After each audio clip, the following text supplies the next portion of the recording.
university grant commission যিটো NTA national testing এজেঞ্চিক মানে এক্সামটো পাতিবলৈ দিয়ে মানে সেইটো মানে এক্সামটো পাতে CUT বুলি আমাৰ এক্সাম আছে সেইটো মানে আমাৰ ইউনিভাৰ্চিটিৰ কাৰণে অনলি CUT এক্সাম দিব লাগে সেইটো এক্সামটো ৰেজিষ্ট্ৰেশ্যন কৰিছিলোঁ তাৰপিছত এক্সামটো ফৰ্মালি এটা প্ৰচেছত হৈ থাকে দিল্লী ইউনিভাৰ্চিটি সেইটো JNU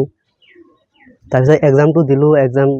4-5 দিনমান দিলোঁ এক্সামটো চেণ্টাৰটো বেলেগ বেলেগ নৱোদয় চেণ্টাৰ পৰিছিল আৰু বৰনগৰ কলেজটো চেণ্টাৰ পৰিছিল BS কলেজত পৰিছিল তাৰপিছত এক্সাম দিয়াৰ পিছত তাৰপিছত মানে CUTৰ মানে এটা ষ্টেপ আছে মানে এটা কাউন্সেলিং হয় সেইটো আহিলাক তাৰপিছত ফৰ্মটো ফিল আপ কৰি দিলোঁ তাৰপিছত মই সেইদিনা পৰহি মানে ৰেজাল্টটো দিলাক সন্ধিয়া 5 বজাত মোৰ নামটো মানে দিল্লী ইউনিভাৰ্চিটিত সিলেকশ্যন বুলি মই পাই গ'লোঁ এতিয়া ভাল লাগি আছে মানে মই ভবা নাই যে ইমান ডাঙৰ ইউনিভাৰ্চিটি চেণ্ট্ৰেল ইউনিভাৰ্চিটিত পাম বুলি মানে ইচ্ছা আছিল মানে দিল্লী মোৰ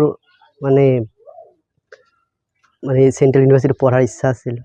আগৰ পৰাই মানে মোৰ মনৰ যিটো আশা আছিল সেইটো পাই গৈছোঁ ঘৰৰ অৱস্থা মানে চলি আছে মোটামুটি আৰু ইমান ভাল নহয় যেহেতু যদিও দুখীয়া তথাপি তোমাক শিক্ষাৰ ক্ষেত্ৰত কিবা হেঙাৰ হৈছিল নেকি আচলতে তেনেকুৱা হেঙাৰ নহয় মই মানে ক্লাছ 6ত JNBST এক্সাম দিছিলোঁ নৱোদয়ত সিলেকশ্যন পালোঁ জৱাহৰ নৱোদয় বিদ্যালয় সৰভোগ তাৰ পৰা মোৰ মানে ক্লাছ 6ৰ পৰা 12 7 বছৰ মানে সব গভৰ্ণমেণ্টে হেৰি কৰিছে আমাৰ ফেচিলিটিটো ভাল দিয়ে চেণ্ট্ৰেল স্কুল হয় মানে ৰেচিডেঞ্চিয়েল টিচাৰ আহনে মানে বহুত হেল্প কৰিছে আমাৰ মানে ইমান ডাঙৰ এক্সামিনেশ্যনটো দিয়াৰ কাৰণে এটা প্ৰবীণ কুমাৰ ছাৰ আছিল হিষ্ট্ৰী মেজৰৰ ই মানে বেনাৰস হিন্দু ইউনিভাৰ্চিটিৰ পৰা মানে পাছ কৰিছে এতিয়া নৱোদয়ৰ প্ৰফেচাৰ ইয়ে মানে মোক বহুত হেল্প কৰিছে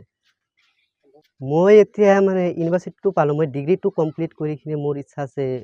UPSC এক্সামটো মানে ইণ্ডিয়ান টাফেষ্ট এক্সাম দিয়াৰ আশাটো আছে সেইটো এক্সামটো কি হয় এক্সামটো তাৰ ৰেজাল্টটো আহিছে তেতিয়া মই বহুত সুখী হৈছোঁ আপোনালোকে দোৱা কৰিব ৰাইজে যাতে দোৱা কৰে মোৰ ল'ৰাটো যাতে যিটো আশা কৰিছে সেইটো জানি পাব চেষ্টা কৰে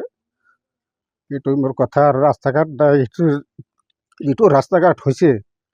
সেইটো অহা যোৱাত বহুত অসুবিধা আপোনালোকে গম পাইছে কেনেকুৱা ৰাস্তা ইয়াৰ মাজতে ল'ৰাটো যিমান যে আগবাঢ়ি গৈছে সেইকাৰণে মই বহুত সুখী হৈছোঁ আপোনালোকে দোৱা কৰিব ৰাইজে দোৱা কৰিব আৰু ৰাইজৰ আশীৰ্বাদ মোৰ ল'ৰাটো ইমান পাইছে এইখিনি মোৰ ভাল লাগি আছে এতিয়া যিমান ফেচিলিটি দিব লাগে মই দিব পৰা নাই ইয়াৰ মাজতে বহুত সুখী মোৰ ডাঙৰ দাদা ল'ৰা এই একেবাৰে নিম্ন পৰ্যায়ৰ গাঁও আমাৰ এইটো বৰপেটা ডিষ্ট্ৰিক্টৰ কলগাছি এৰিয়াটো মানে ইয়াৰ পৰা যিমান দৰিদ্ৰ ফেমিলিৰ পৰা এটা ল'ৰাই নৱোদয় পাছ কৰাৰ পিছত এইটো এণ্ট্ৰেঞ্চ দিয়াৰ পিছত যিটো পৰীক্ষা দিছিলে তাতে সফলতা অৰ্জন কৰিছে গোটেই গাঁওবাসী আমাৰ মানুহবিলাক খুব আনন্দিত উপভোগ কৰিছে তাৰ লগত ময়ো আনন্দিত হৈছোঁ আশা কৰোঁ আপোনালোকে ইয়াৰ কাৰণে ভৱিষ্যত যাতে উন্নতি হয় তাৰ কাৰণে দোৱা কৰিব যিকোনো খবৰৰ বাবে যোগাযোগ কৰক 7090173330 অথবা 7099017990 নম্বৰত